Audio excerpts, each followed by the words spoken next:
Hey, sports fans, Coach Nick here, and welcome to the B-Ball Breakdown live show coming at you, as always, on a Monday. And as always, I'm joined by Andrew Combo Salop to discuss the latest and the greatest in the NBA. We've got all sorts of things to talk about from this weekend. This is our last live show. Combo, how are you doing, man? I'm doing well. My thoughts when it came to jump right into it, when we're talking about the Knicks and the Celtics, were Game 3, whoever wins that game will win the series. But I feel like now people are treating it that Game 4 is that game. What are your thoughts? Or either game that game? What are you thinking, Coach Nick? Is either game that game? Well, I don't think that Game 3, Game 3 decided it in the sense that had the Knicks won it, then it was over, right? It's no way they're coming back from 3-0. But I certainly think that, that there's going to be more important games in the series that will be the deciding thing. So, Is this it tonight? Is that game? Well, again, it's a do or die for the Celtics. They cannot fall back behind 3-1. Cannot happen. But if it's 2-2, then Game 5 becomes the thing that will decide. I think will unquestionably decide the series. So, Now here's the interesting thing. So the Celtics were struggling mightily from 3, and we had this interesting debate on Twitter about, is it the Knicks defense or is it just simply missing wide open shots? And I think it was a kind of a combo of both, no pun intended. But I think it was. They missed a lot of wide open shots, especially Game 1. A lot. Yeah, wide open shots are also one of those interesting things because sometimes they have to kind of run to get to the spot, and then they're open on the catch, and then they're shooting it, but they're closing out quickly in a very forceful manner. Perhaps the footwork is a little different than what you'd normally do in a open shot, if it's right left versus left right or hop. So there are some nuance that I just kind of wanted to caution some people about. But obviously, if anybody argued with me on Twitter about that, they could throw Game 3 in my face, right, and just say, look. There they are. They just say they finally hit all those open shots they were missing before. And Tatum and Brown honestly weren't amazing in this game. Peyton Pritchard was definitely cooking up, and he had a career game when it comes to his playoff career. But Tatum and Brown might get even better from here on out. Tatum came in with the Timbs to New York City. That was a bold-fashioned statement to come to New York with your Timbs on because I don't understand that. Why do boots have anything to do with anything? It's synonymous with New York culture, the Timberland boot. So, is that right? Okay. Yeah, definitely. But anyway, if you wear Timbs to the game and then lose, that's a bad look. So he really felt like he was going to win that game. But him and Tatum weren't great. Him and Brown weren't great. So right. Yeah, it's weird. They haven't. There's an improvement that they can still make over the course of their careers. They still need to, and they're not getting there. It's a little frustrating to me sometimes because we're still seeing some mistakes that they keep making that you would think they'd polish up a little bit on the ball handling stuff. But I guess that means that there's still more upside for them. But at some point, there's not going to be. This is who they are. And then we're going to find out if they can prove it again with another title. But either way, I guess, you can't take away the title they got last year. That's theirs. They won it fair and square. But I don't want to see him do it again just to sort of say, okay, are these guys really the face of the NBA and the best Americans we've got? Well, they faced teams with a lot of injuries. I feel like every team they played against last year, or a lot of them in the playoffs, their best player was injured, Yeah. Listen, there's an argument to make that an asterisk, and there's an argument that says that most title winners have done that and gotten some benefit from that. It happens. But again, this is why we got to prove it. Now, that said, it's really, really hard to repeat. Doesn't happen at all. Well, when I talk to people in the NBA, it's really, really hard to win one game, they tell me, and then let alone one championship, and then let alone 2 championships. So even to counter my own point, what they did do right was knock on the door continuously with the same duo for years and years and years. They never broke it up. They kept doing it. And when their opportunity got there, even though I can say that, a lot of the teams that they were playing against, their best players were injured. They kept knocking on the door and they did it. So you can't take that away from them. And a counterpoint to your original point, which would be that Jalen Brunson didn't play necessarily that well either. He was not hitting the same kind of shots he had been hitting in games 1 and game 2. True. Yeah. So we're in line to have an all-timer at some point, I think, where everyone's sort of playing well. And you know what I mean? Well, that's an interesting question because the defenses are pretty good or really good. The Knicks are especially physical. So it might be hard to get one of those where we're kind of going back and forth and it's 118, 115 for a game. I don't know if we're going to get that anyway, but I certainly think that, getting Brunson on track for the Knicks is obviously a huge key for them, and to see if they can get a few more of those shots. And then, I don't know, get better play from Cat for sure. He needs to shoot a lot better than he did. And to have a close game, you need Mitch on the floor, but then you got the whole free throw situation with Mitch. So that puts you in a conundrum as the head coach. It's a tough place for Mitch to be in, and it's a tough place for Tibbs to be in. Absolutely. And he went 4 for 12, which is a little bit low. Remember, if you go like 6 for 12, then that strategy doesn't work that well. But 4 for 12 does. Right, because basically like 1 point per possession is not that bad, right? Yeah. Yeah, right. Exactly. Yeah. Now, the other thing is he just needs to at least hit the rim. I think that there's the mental aspect of this is really weighing on him when it's really way off. And you saw that Missoula fully understands this because they were taking fouls when they were up by 30. They were up huge in that game. They were still fouling, and they still wanted to make him do it and keep it on his mind, which is a real troll job, but also very smart in terms of the future of the series.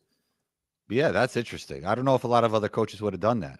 I like it. Right? Yes. They would have called them off and say, hey, don't worry about it. Let me make sure. I know, it was not close when they were doing it the last couple times. So, that was, I thought particularly interesting. Don't let him out of it. Keep having him think about it because he is thinking about it. He's reacting in a way that isn't great.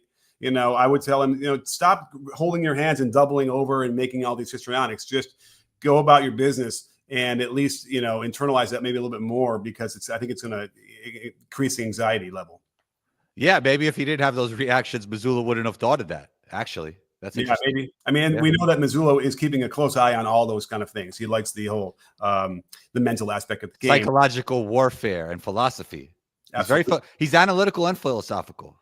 Look at Missoula. Yeah, absolutely. Well, and this is a good chance for him to kind of prove that they can kind of get out of this hole and get back in the series. So that's why, this is going to be a really, really important game 4, as they all are, in a 2-1. So, but again, if they can't pull this one out in New York, which isn't a given, then I don't think that they win the series. I don't think that falling down 3-1 is going to be something they can overcome. I know you like to whisper sometimes when we talk basketball. I think it's over already. I wish I'd whisper it and not say it so loud, but I have the balls to come out and try and make these picks. And if I'm wrong, okay. If people want to argue you're wrong, that's probably the only time you can say it. I want to whisper because I want to see New York win for the streets of New York. It'd be really cool it's good for New York. I just don't think it'll happen. Right. I mean, I hear you. It feels like they're a huge underdog, right? And it's only a matter of time until they can get the wave rolling for the team. The best team, especially if both teams are pretty much healthy. I mean, the best team usually wins in a 7-game series. That's how it goes. And the KP thing is a really troubling thing because I don't know what the problem is with him and why he can't get his energy back after months and months. Yeah, that makes the door slightly more open for the Knicks. Right. I would say that. And that's the only reason why the door would be open in my mind, because again, when Porzingis can play 25, 30 minutes, forget about it. I don't think that they could overcome that. Right. He's too much of that X factor across the board. Totally agree. And I've said that in the finals, even in a couple minutes, that was all he needed, and that changed the final. So that's the big thing here is that they can't get him, to play more than 8 minutes in the game. So that's another good point. But listen, I love the underdog, and it would be fun to see the Knicks get some success and for after so long, getting the conference finals. But I do feel like they'll probably end up continuing to shoot a little bit better than they had at least in games 1 and 2, and that's going to probably be the difference. There's too many non-shooters for the Knicks, it seems like. I feel like actually the Knicks may be the only true underdog. Interesting, right? I mean, the Indiana thing we'll talk about in a minute about whether they really are, because it's interesting. How are they? They look as good as anybody in the playoffs right now, right? Like the way they're running the offense is anybody. I feel like probably me and you don't talk about the Pacers a lot because I don't think Pacers content really hits the algorithms. I mean, that's probably part of it, right? But I think we've always loved how they played basketball. I mean, Rick Carlisle, since his time with the Mavericks, saying that Porzingis post-ups isn't a high-value shot. I mean, I think around that time was around the time that he started to realize that, you need a certain shot profile in the modern NBA, and you need to play a certain way to win, to play modern basketball. And on top of that, I feel like Rick Carlisle always looks at the game through the eyes of his best player. And he's doing that right now with Tyrese Halliburton and putting him in the best situation to be a great player. And I think this team is they're really dangerous on offense. Like they're just they're tough to defend. Yeah, I want to dig into that because this is not like Carlisle doesn't suddenly have a new offense in at the end of his career like we see now. There's got to be, I have a feeling, somebody on that staff that's kind of done this with the Pacers specifically because they didn't play this way in Dallas. Interesting. But here's what I noticed. Up until Luka got there, or maybe even well into Luka's first year, Rick Carlisle would call every half-court possession play. He'd call it, and he'd force everybody to look back and see where they wanted to run, and then they'd have to run it, which is not really optimal, and especially in the modern NBA. You want your guys to play in space and flow and quick, and if you're constantly looking back, A, it's not optimal just from the flow, and then B, you're like almost saying you don't trust your guys. So when he finally kind of had to let go of that and let Luka run the show a lot more, they ended up getting an all-time offensive rating team in Dallas for those years, like incredible opening of that. So that was at the beginning of that thawing period for Carlisle. And then he brought that over to the Pacers. And now it's like, this is how I would coach offense now if I was running a team. It would be fill the corners, push the ball to the wings, and then, have the space across the top and then get into your action as quickly as you can. 7 seconds or less, like Phoenix did with Nash. But again, spacing wise, even better. And then ball movement even quicker than I think we even saw with Phoenix back in the day. So it's hard to keep up once you let them make a couple passes in that offense. Yeah. I mean, it's just constant movement, quick hitting offense. And that's what the modern NBA is all about. And I feel like they really embrace that. I agree with everything you're saying. They're just tough team to defend because what I think of when I think of this team, like flow. It's no like triple threat, ball stopping. It's constant movement. Mm-hmm. And once you get a good shot, let it fly, right? Because once you don't shoot a good shot, you're probably not going to get a better shot later in the shot clock. And that's how the Pacers are playing. Absolutely. And the thing here is, let me get to that box score because, skip passing is a big one that you'll see. Wait, where the hell is the game? Sunday. There it is. Skip passing is a big one, but then just, splitting on the catch. So like you said, no triple threat anymore. So how do you prevent that? Like as a defense, once they start getting going with that, it's really hard because they're taking advantage of normal defensive principles, which means you got to move in the direction of the ball. You got to bump down and rotate to help. And that's always going to open up that perimeter that if you get toward the elbow, a kick to the wing or the other open spot in the perimeter, which will give you another closeout to attack. And as long as you continue to split and attack on that catch every time, you'll never give up that advantage, right? And that's the real key here is a small advantage into a big advantage into a shot. And they've embraced that. And, the more people you have that can create that and be a threat on the catch, the better this thing works. I think that there are probably still NBA teams that will limit their players for fear that, you can't do that. We don't want you to do that. When in reality, if you can open it up and let them, these are all pros that anybody can, in theory, split and catch and go and dribble the ball at least once or twice and then kick, So guys like Andrew Nembhard are suddenly getting the glow and looking like, a top guard in the league because they're just putting so much pressure on the defense. And then they can make, he's making step back threes like this going on in business. It's really, and it's great to see. I don't know how sustainable that will be, but, when you got Nembhard doing it, and you got Nesmith able to go really strong to the basket and like guys are flying off of him. And then you throw in Siakam and you throw in Turner who can spot up for threes. It's a really, there's not a lot of solutions without giving up something. Yeah, no, they're playing like they have two top point guards, as you said. And no other team, I think, has that luxury in the NBA. I guess you could say the Celtics a little bit if you want to call Derek White and Drew Holiday point guards, but they're not really point guards like Halliburton and Nembhard. Mm-hmm. Don't forget, if you have a question you want us to answer, the best way to do that is over on the super chat side on the YouTube thing. We'll put your name on the screen and give you lots of hype and love, and it'll really help us keep this show going, and we really appreciate it. So don't forget that. And because we got to get to the Thunder and the Nuggets at some point soon.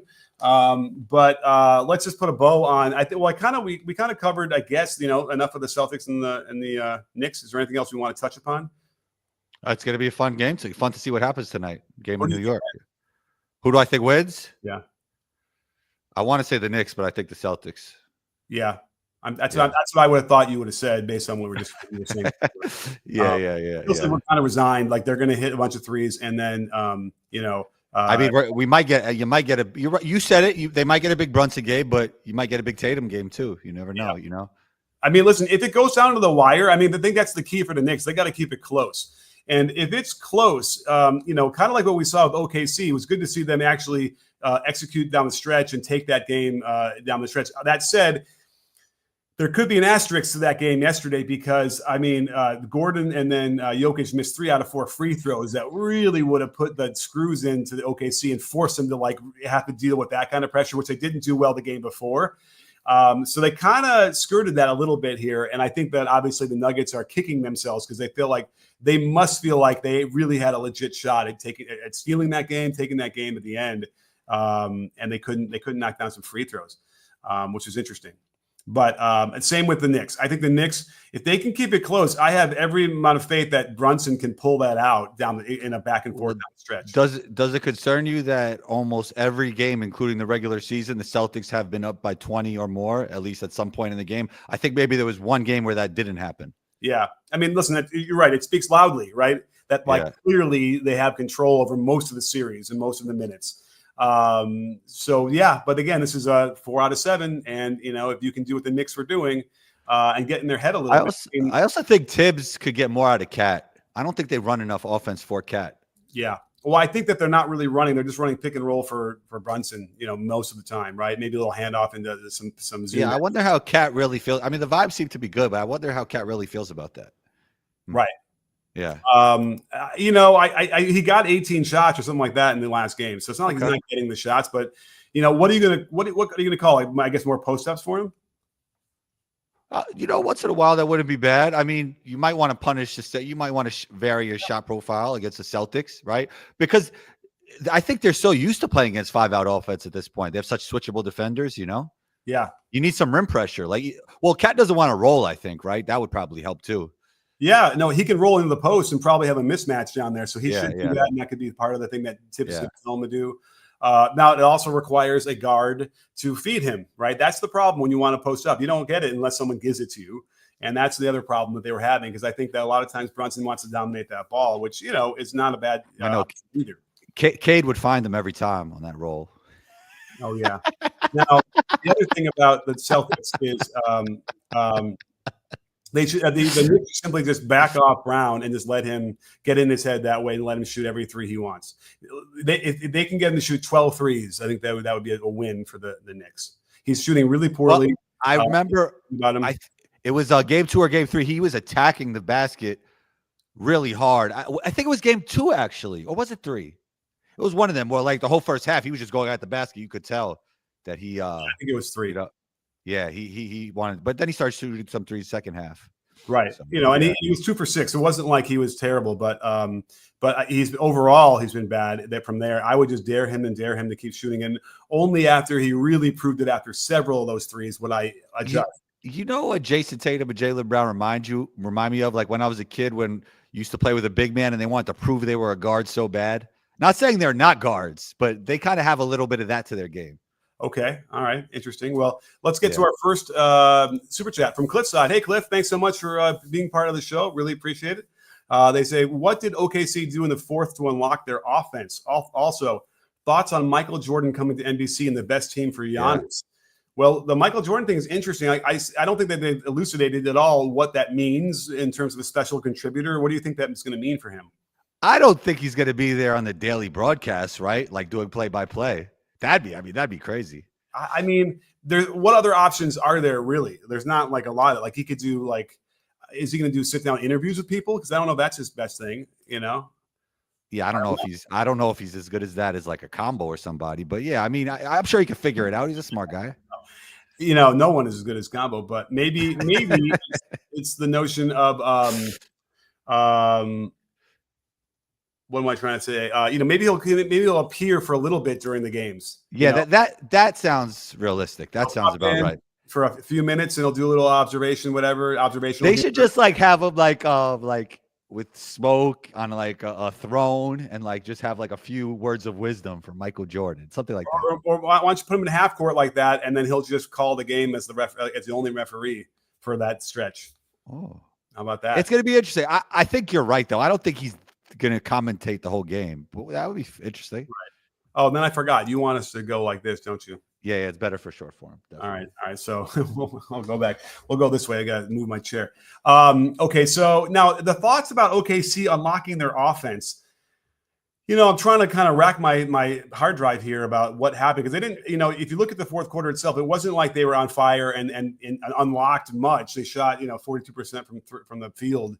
Now the Nuggets were 30%. They were the more of the struggle. But I think Shea is struggling a little bit. I feel like under the weight of not getting some of the calls he's normally used to getting. That said, if you look at his stats for the whole this whole series, he's shooting really well. It's like 48% from 2-point percentage. The three isn't going down very much, but that means that he's shooting that much better from two than you would think. So I think the only thing I've seen about that is, I think Shea didn't get into that bag where they're like completely where he was trying to, draw fouls, which is they're not getting as many. And that helped. And that's how he got those 9 points in the fourth. It feels like no player has been absolutely dominating in these playoffs at all. I think actually Donovan Mitchell might have been one of the guys who's been the most consistent star. He hurt himself, which we could get into eventually. Yeah. And he unfortunately has the ankle. But, Jokic obviously has been struggling lately. SGA hasn't been great every game. Anthony Edwards has been great at times, but not great every single game. Brunson has been not so good this series at times. Even in fourth quarters, he's been cooking up. Yeah. So, who is like the MVP of these playoffs so far? That's really interesting. And with that said, what does that mean for the future of the NBA? Because at some point, Steph and LeBron are going to have to step to the side, Well, and by the way, speaking of the Rondo treatment for Jaylen Brown or the Draymond Green, whatever you want to call it, they should do the same for, I think, Anthony Edwards. I would think I know he's a really good 3-point shooter and a high volume as well, but he hasn't been great in the series. And I almost feel like just dare him. See if you can get in his head a little bit. If he misses a few early, that might get in his head, and then he might struggle because the alternative is you're closing out hard, trying to get rid of those, and then he's just going to the basket, and getting easy finishes, which is not even that many either. He's missing some of those, but that's got to be preferable, to hope that he can get missing more from the three than from the two. Anthony Edwards doesn't strike me as the guy that would get in his own head, though. Interesting. I don't know. I think he could kind of he might start thinking about it. I don't see him doing this like Mitchell Robinson on the court. Like, oh man. Right. Yeah. Okay. I know he might be. I don't know if he's in. He might start thinking about it. But let's put a cap on Cliff's question about Giannis. The best team for Giannis. San Antonio. The best team for Giannis is the New York Knicks, of course. Okay, so you can think that. I mean, I've been seeing like the Spurs have a package they could do it. The Knicks, it would be harder, but I guess they had to put Bridges in that deal. Yeah, they would. Hold on, I'm just fixing this. Keep talking. I wonder if the Bucks would do that? Is Bridges the centerpiece that's big enough, and then enough first round picks? We have to look and see what the Knicks have in their war chest. But the Knicks are a thing. I don't know. For some reason, it seems like preordained that they want to have him next to Wemby and then anoint him as the next savior. So you think Wemby and Giannis is a good duo? Well, you know what? Have I even really thought about that? Would that make that's a good video? They're both not playing. It's evergreen. Put it out whenever you want. Yeah. I mean, certainly defensively, you'd have a lot of trouble getting anywhere near the basket. Yeah. So, how about offensively? What is that? Wemby doesn't shoot it well enough yet. Yeah, but he's not, he's in the 30s, right? I mean, it's not like he's, that's coming. And then Giannis is point guard, perhaps, running more of the show. Remember? I'm not mad at that. Several years ago.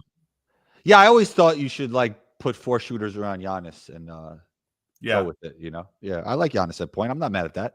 He's became a better passer over the years, even till this day. He's still improving. Right. He just wasn't in the same situations as he was. Like, look back 5 years ago, I did a video. It said why Giannis as a point guard is unfair. And it was really cool to see because it was like he was really just running the show as almost like a true point guard. And I just feel like they don't do it like that anymore. Was that when Jason Kidd was there? Yeah. Is that why? Yeah. That's probably why. Jason Kidd saw the vision. Yeah. Yeah. And I listen, it's not like he won't bring the ball up. I mean, he does that still. But it just felt a little different, and so that might make him a little more dangerous and maybe mitigate some of the other. Oh, they also got Dame since then, and Dame needs to have the basketball a little bit. It's another thing. Which again, I wasn't against either, but the coaching there might have to get an upgrade too to make another step. But does Coach Finch deserve a little credit here, being so malleable with different types of teams and always figuring it out? I know it's a little. I mean, I know I kind of like switch topics, but I'm just thinking. Yeah. Let's see how this goes. Let's see how it goes the rest of the playoffs, and then I can make it more. I would say no up until now, but maybe. What's your biggest concern with Coach Finch? Oh, now that you're asking me, I mean, listen, I've done a whole bunch of videos over the last several years about just weird decision making and weird game management and clock management stuff that really frustrated me. I know that they're finally willing to foul up by 3. That was good, although they screwed it up on one of those, I believe.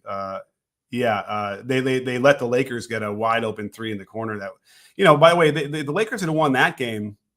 I don't know what happens to that series. It certainly is a little bit different than it was, but remember that Reeves gets an open corner 3. That hold down the stretch was concerning. So it still feels like, I don't know that if it's his fault or not. It's a good question, but you still got to judge the team by how smart they play, and they don't always seem to do that.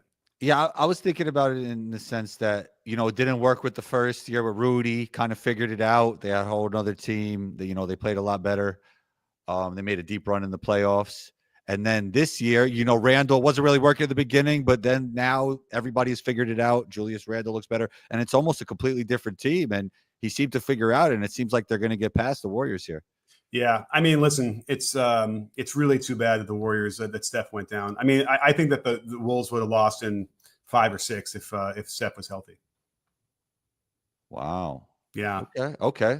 Yeah, I mean, he's an absolute difference maker, so you can't be mad at that take. And listen, you can argue, well, then Kuminga wouldn't have scored 30 because Steph was playing, but I just feel like what they've been able to do and how they've been able to hurt the Timberwolves on both ends indicates to me that if you throw an all-timer like Curry out there, they'd be up 3-1, and I think the series would be over sooner than later. So you brought up Kuminga. We could talk about our little text trade. So you still don't believe Kuminga is like a good athlete? Oh, right. Can I tell you my thing? My thing is that it wasn't like about the 30 points. It's about just watching his movement patterns and how athletic he is. And then you said, let's keep it up. But even if he scores 2 points next game, I think he's like a great athlete with lack of feel for the game and reading the game. Yeah, we saw some of that athletic ability actually come to bear on those moves where it doesn't always happen that way. And I also would probably argue that it's like, I like to see it on the defensive end too. You get beat, and then all of a sudden, because you're such an amazing athlete, you can recover and make a play and stop the ball from going in. And that's what we don't see at all. Okay, so one time he caught Anthony Edwards in the corner, and if that was anybody else like Luka Doncic, like Anthony Edwards would have got a jump shot up or went right by, but he kind of jammed Anthony Edwards up, not because he's good on defense or he has great awareness or great feel. It's just he happens to be like a strong, good athlete, I remember that one. Yeah, for sure. Yeah. So, and some of this clearly has to do with confidence, which doesn't have to be like rhythm on a jump shot. It could simply be like, I don't know what I'm supposed to be doing out here, and the whole season's falling apart for me. I don't know why. Like all these different questions, and you could kind of see that in his play until and I think Simmons made an interesting point about that, where there are certain guys who might just simply need to play 30 minutes just to like get enough of the sample size in that game to get the best out of them, and they can get warmed up and into the game and 100%. So that could be him as well, because it was almost impossible to throw him out there in situations they were doing and expect him to do well. You haven't played hardly at all for game and game after game, and all of a sudden here's the fourth quarter minutes, you got to do something, and then now that's really hard. And he's definitely come through. There's no question. He's proved over a couple games now that we can see some of that stuff. It could be better. Like he could be even better than he has been, and he's been great. You know what I mean? Like there's still decision stuff and the quicker things he can be getting into. Right now, it still feels like he's thinking about it a little bit and still a little gun shy. Which is probably better. It's better than he's that way than he sometimes is when he starts taking really bad shots. So this is something that they needed. And again, if they could somehow get Steph back in for Game 5, it might not matter, because if they're down 3-1. Then I don't think, So I think Anthony Edwards is talking to GP 2, and he was saying that I know you guys are going to get Wardell back for Game 6. So I think that's kind of like a plan. But if they're down 3-1, I'm sure they're gonna throw him out there and see how he does. Don't you think? I mean, he'll have all to recover. How about the KD thing? Does that like kind of Oh in your no, head? now because the KD thing was, you're talking about his Achilles blown, Yeah. but the injury he had leading up to that was a calf, right? It wasn't like hamstring. Soft tissue injury, Do you want to even think about that again? Yeah, maybe. If you were to talk to somebody in that realm, I think that they would say the fear you'd only have would be to hurt the hamstring again. I think. I mean, unless there's someone out there that's going to argue with me on that one, I'm pretty sure. Whereas, with I think it was the calf injury he had, which is in that same area. Then they would have said it's. There's also a world where we'll never ever know the answer to this, that it had nothing to do with the Achilles tear. It could have had nothing to do with it. I mean, listen, it had a lot to do with the fact that he took a step way too far behind him, and then. That's what I'm saying. Yeah, it might have not. It might have not have had to. It might have not have had to do with the calf. We'll never know though. Right. That is also fair. Yeah. That's why it's hard to weigh those and whatever. But right. But at the very least, if you're talking about the hamstring, I don't know. I don't see how a hamstring and Achilles would be connected that way, other than like on the chain. No, not even an Achilles. Just I guess just the low probability that it could lead to some other kind of worse injury, no matter what that may be. I mean, the injury would be that he would hurt the hamstring even more, and then he'd have all off season to rehab. Right. That's true. That's fair. And then there's also the Coach Nick, the overcompensation thing, right? Like you don't really want to go too hard on that leg. You could hurt something else in the other leg. Yeah, no, I hear you, but sometimes it's the risk outweighs the or the other way around. Reward outweighs the risk, and it's worth trying to give it a go at least. Knowing that most likely the worst thing that happens is just you hurt your hammy a little bit more and then you can't play or whatever. But it's just too bad. I'll say it right now. I don't know if anyone else is saying it, but it looks pretty clear to me that the Warriors would have won this series. That's how I feel. I mean, it's fair. I mean, Steph Curry's an all-time great. So yeah, I mean. Definitely. Now it might come to pass that all of a sudden Anthony Edwards starts finishing at the rim even better because he's been missing some stuff, But then again, Jimmy Butler missed 3 layups and they missed a couple other ones, And if they hit a couple of those, then they would have won that game, and they would be up. It's crazy. So we'll see. I mean, this game is going to be big for them tonight. Obviously, it's probably the season's on the line for them. 2 good games tonight for sure. Yeah, and I'll be even ready to go watching them. I was on the road from Friday to Saturday, so I was busy. It's really hard to. And then Mother's Day. I hope you had a good Mother's Day yesterday. I had a good Mother's Day. Yep. So it was hard to kind of keep my eyeballs on all these games a little bit. But what have we not talked about so far? We haven't talked about Jokic and why he's struggling, which is the whole crux of this show. You think he's tired? A couple different things. And so what was interesting is that the friend of the breakdown, Mark Jones, kept saying on the broadcast that they're not letting him go right. In the post, and I was like, that's interesting. And I'm looking into it really deeply, and I'm like, yeah, there's some evidence. So it's a little bit of the evidence that they're not letting him go right into to his right to shoot on the post ups. It also could feel like they don't want him to go middle. So it's like, don't go right when you're on the left block, and then but there's something going on there. And I looked at it, and it turns out, when according to synergy numbers at least, his efficiency over his right shoulder when he's going to the left is much lower than going to the right, which is a little bit weird. Most righties are, when you turn over your right shoulder, you have your elbow and everything in line a little easier. But for whatever reason, and Jokic has an unconventional release over his head. He hasn't been as efficient as he normally is in that direction. Well, when you're talking about jump hooks, it would be the opposite of that, right? Well, the jump hook would be a left-handed jump hook. Right. That's what I'm saying. Much. Yeah. Yeah.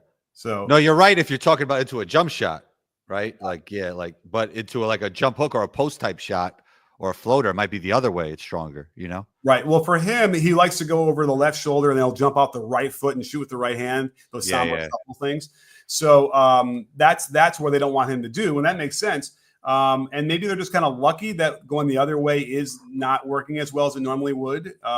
And the other thing is he's not willing to go that way all of a sudden. And I look back and over the right shoulder has been almost the same points per possession for years. So this is an anomaly that isn't normal to his career, but that is something, and it's worth pointing out. So I'm going to flesh it out in the video. And then he's shooting really poorly from 3. And I think part of the issue there is that he doesn't take very many. When he does, they're wide open, almost all of them. And don't do me a favor. Don't trust the wide open stats that you see on NBA.com, because I dug into some of those. Like some of them are wide open, some of them are guarded and not. And I got to tell you, some of them don't match what they're categorized as in terms of, is it close or is it not close? But for the most part, and he doesn't take a ton anyway, they're wide open. No one's closing out. Murray will collapse the defense on a pick and roll and then kick it out to him. And he's just like looking around first and then he shoots it. These that he's missing in OKC, a lot of them, they're putting a hand up and getting their hand on his hand on the release.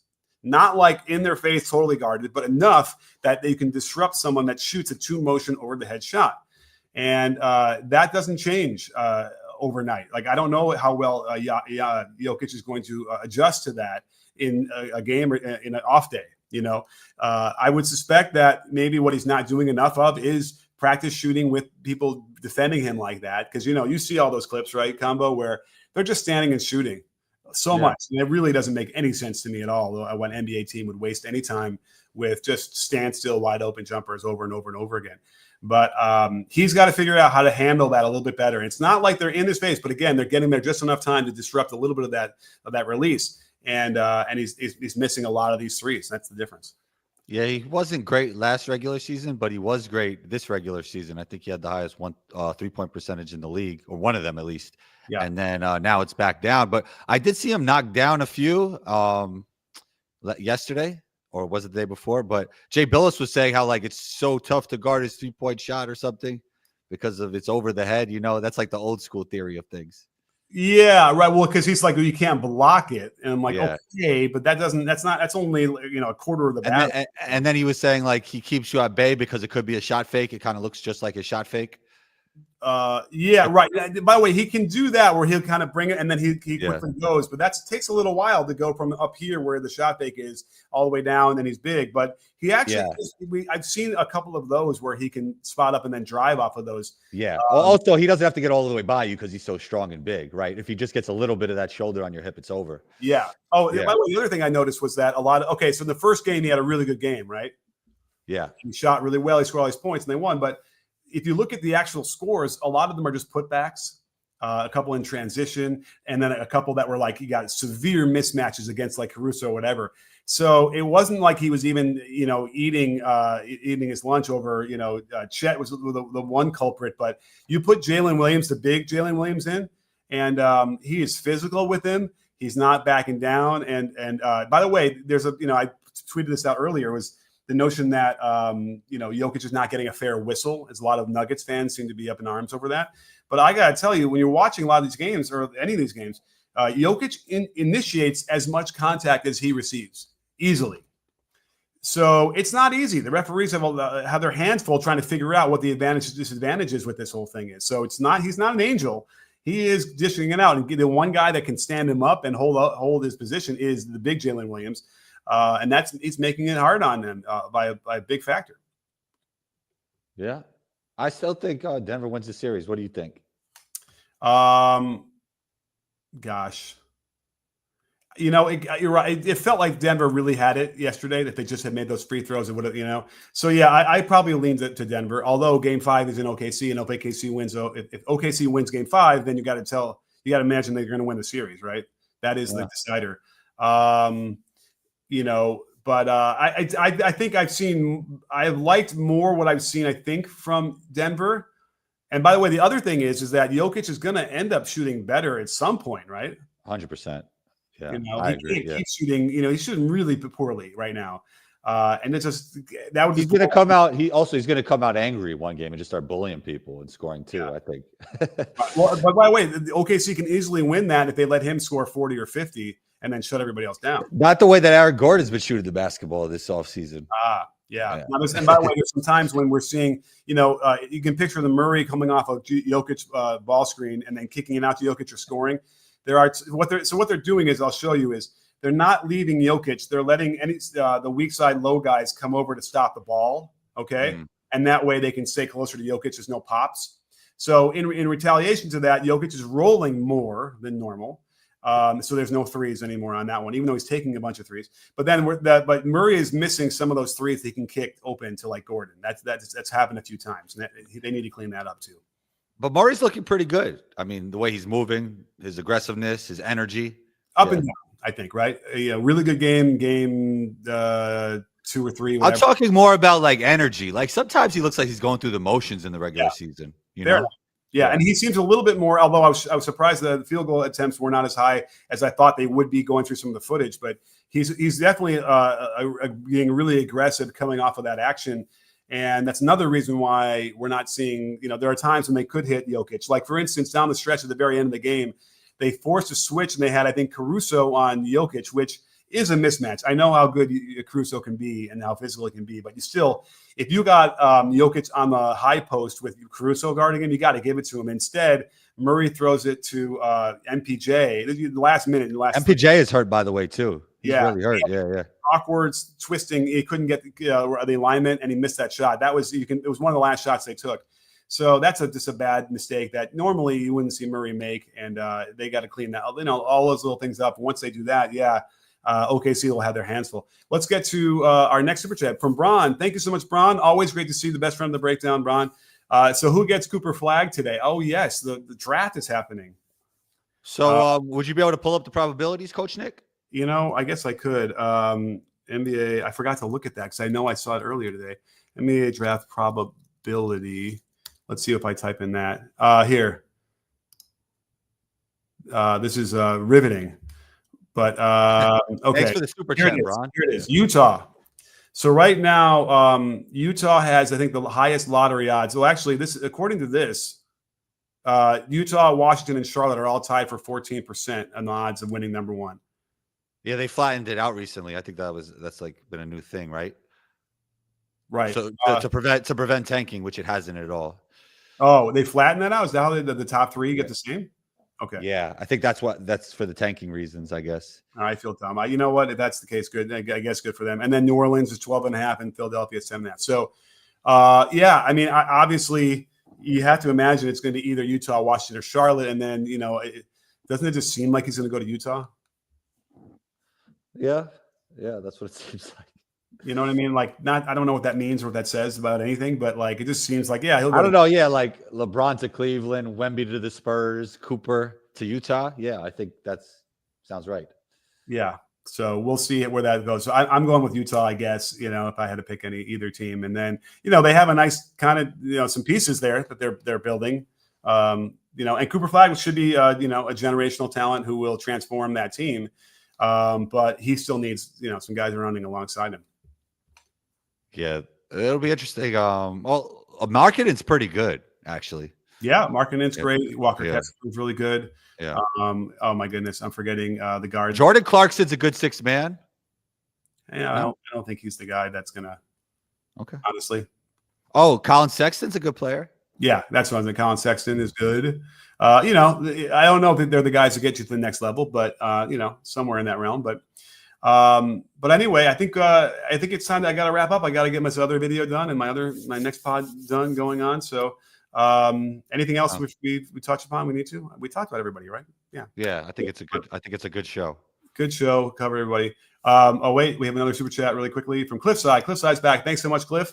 When's the next time Chip comes on the stream? I always wonder how swallow the whistle in the playoffs became a thing. Is it mandated by the league?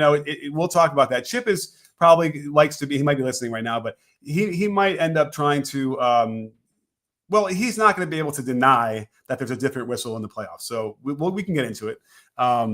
Because you're right. There's no denying, and it's been that way forever, right? Ever since I can remember the NBA, it's always been a little bit different. And that said, the regular season in the NBA in the '80s was different too. They allowed, regular season in the '80s was what we see now in the playoffs. Yeah, I guess that's one of the keys for the Knicks. They got to be really physical to be the team more talented than them. And dare them to call it. Stay out of weird foul trouble though is the other interesting issue with that. Because we've had some foul issue stuff, like the Draymond thing was also, it was legit enough. The Draymond 6th foul, by the way, was a little bit weird. I don't think that was a playoff foul. He had a left hand on the. Did you see Dre? They're saying Dre was talking about like the betting odds. Like the Yeah, spread. I saw that. I did see him say 5.5, something or other. Yeah, that's crazy. Which is, it's all trouble. That's all troubling as well. It should not be public. That shouldn't be, for whatever the players know or don't know or are paying attention to. Can't happen. You can't have that happen, spoken about like that. But I don't even know what that meant at that point. Right? Were they trying to say something like they hit a 3 at the very end, that beat the spread? Something to that effect. Anyway, I don't know. So Chip will be on very soon. Then probably the next one we do. So don't worry. He's always around, always available. And I'm sure we'll have some calls to talk about. So if you don't know what Cliff's talking about, we're talking about Chip Clark, the referee who comes on and gives us his insights. And so we'll see. But hopefully that'll be at bay. The players will get to decide these games more. And we'll have some good wins tonight. I'm sure we will. So keep the notifications on, because we'll go live. You never know when we're gonna go live this week, because we'll see after certain games. We might go live tonight. We'll never know. Interesting. Two lives in one day would be interesting. Okay, that would be a little bit too much, wouldn't it? I don't know. We'll see. All right. Well, anyway, great stuff, Combo, as always. Great stuff for everybody. Cliffside, Brown, thank you so much for being a part of the Super Chat crowd. And thank you all for watching. A nice big crowd today. We'll be back again next Monday at the very least. But keep those notifications on. We'll go live at some point this week, at least once after the games. So don't forget, sports fans, at B-Ball Breakdown, we're not a channel. We're a conversation. You in? Are you in, Combo? Yes, sir.